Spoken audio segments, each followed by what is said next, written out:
नमस्कार. आज आपण एका अत्यंत महत्वाच्या आणि थोड्याशा नाट्यमय घटनेनंतरच्या काळाबद्दल बोलणार आहोत. छत्रपती शिवाजी महाराजांची आग्रा येथून मिठाईच्या पेटाऱ्यातनं सुटका. हो, ती केवळ एक सुटका नव्हती नाही का? म्हणजे ती एका नव्या पर्वाची सुरुवात होती असं म्हणायला हरकत नाही. अगदी. आणि आज आपण याच सुटकेनंतर महाराजांनी स्वराज्याची घडी परत कशी बसवली, त्यांची लष्करी नीती, विशेषतः गनिमी कावा, यावर जरा सविस्तर बोलूया. नक्कीच. यासाठी आपल्याकडे काही ऐतिहासिक नोंदी, बखर वाङ्मय आहे, ज्यातून आपल्याला त्या काळाची चांगली कल्पना येते. तर महाराज आग्रा सुटून परत आले 17 ऑगस्ट 1666. हो, राजगडावर आले. पण शत्रू तर दबा धरून बसला होता. मग सुरुवात कशी झाली? हो, परिस्थिती खरंच खूप कठीण होती. शत्रू सावध होताच, पण महाराज शांत राहिले नाहीत. राजगडावर परतल्यावर त्यांनी लगेच कामाला सुरुवात केली. काय काय केलं त्यांनी? म्हणजे किल्ला सुरक्षित करणं वगैरे? हो, ते तर केलंच. गड किल्ल्यांची डागडुजी, तटबंदी मजबूत करणं, प्रशासनात सुधारणा करणं. पण यासोबतच त्यांनी गुप्तहेर खात्यावर खूप भर दिला. हे फार महत्वाचं पाऊल होतं. अच्छा, म्हणजे एकाच वेळी अनेक पातळ्यांवर काम सुरू होतं. अगदी.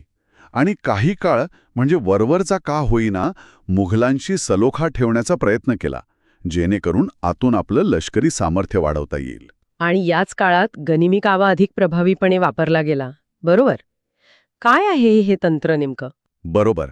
गनिमी कावा म्हणजे फक्त लपून हल्ला करणं नाही.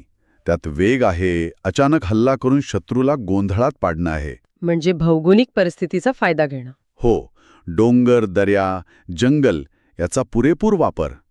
कमीत कमी सैन्यात शत्रूचा जास्तीत जास्त नुकसान करणं. आणि मुख्य म्हणजे मोठी समोरासमोरची लढाई शक्यतो टाळणं. यात चाणक्याच्या अर्थशास्त्राचा प्रभाव दिसतो का? ते राज्यम प्रणिधी मूलम म्हणजे गुप्तहेर हेच राज्याचे डोळे आणि कान. अगदी. महाराजांची गुप्तहेर यंत्रणा कमालीची कार्यक्षम होती. बहिर्जी नाईक हे नाव आपण ऐकतोच. हो. त्यांच्यासारख्यांच्या नेतृत्वाखाली शत्रूच्या गोटातली अगदी आतली माहिती महाराजांपर्यंत पोहोचायची.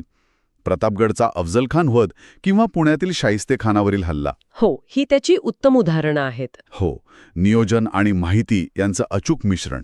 आणि या सगळ्याचं केंद्र राजगड होता. जवळपास 26 वर्ष स्वराज्याची राजधानी. याच काळात मोरोपंत पिंगळे पेशवे झाले. त्यांची भूमिका काय होती? मोरोपंत पिंगळे हे फक्त प्रशासक नव्हते, तर एक उत्तम सेनानी सुद्धा होते.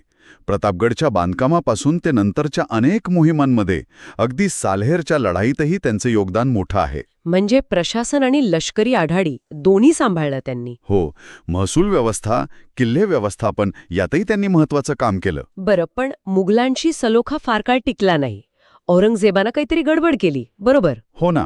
औरंगजेबानं मराठा सरदारांना पकडण्याचा प्रयत्न केला. तो फासला आणि मग मात्र युद्धाला तोंड फुटलंच. आणि मग महाराजांनी किल्ले परत घ्यायला सुरुवात केली. अगदी धडाकेबाज मोहीम होती ती. सिंहगड 4 फेब्रुवारी 1670. तानाजी मालुसऱ्यांचा पराक्रम आपण सगळेच जाणतो. हो, गड आला पण सिंह गेला. त्यानंतर लगेच मार्च 1670 मध्ये पुरंदर आणि मग एका पाठोपाठ एक अनेक किल्ले स्वराज्यात परत आले. आणि मग 1670 मध्ये सुरतेची दुसरी लूट. हे कशासाठी? फक्त संपत्तीसाठी? नाही, फक्त संपत्ती नाही. सुरत हे मुघलांचं मोठं व्यापारी केंद्र होतं.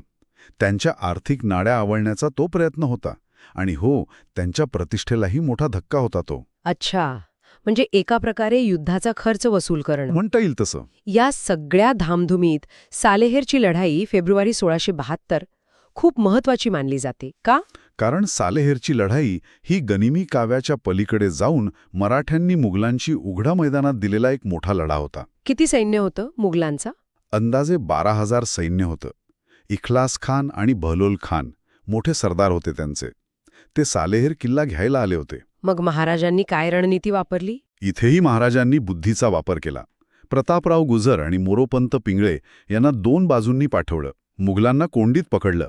आणि लढाई खूप भीषण झाली असं म्हणतात. हो, जवळपास 12 तास म्हणजे 4 प्रहर लढाई चालली. दोन्ही बाजूंचे मिळून सुमारे 10,000 सैनिक मारले गेले असं काही नोंदी सांगतात. बापरे. पण मराठ्यांचा विजय प्रचंड मोठा होता. 6,000 घोडे, 125 हत्ती, हजारो उंट, अमाप संपत्ती मिळाली. आणि सगळ्यात महत्वाचं म्हणजे 22 मोठे मुघल सरदार जिवंत पकडले गेले. जबरदस्त.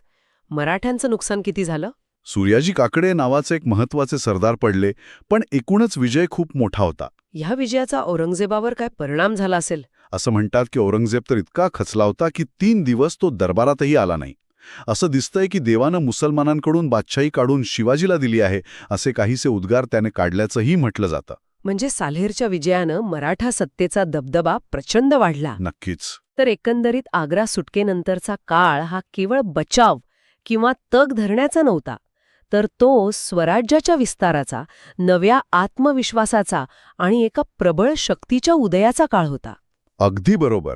महाराजांचं नेतृत्व, त्यांची दूरदृष्टी, गनिमी कावा, गुप्तहेर यंत्रणा आणि सालेरसारखे विजय ह्यातून मराठा सत्तेचा पाया अधिक भक्कम झाला. आणि यातून एक विचार मनात येतो.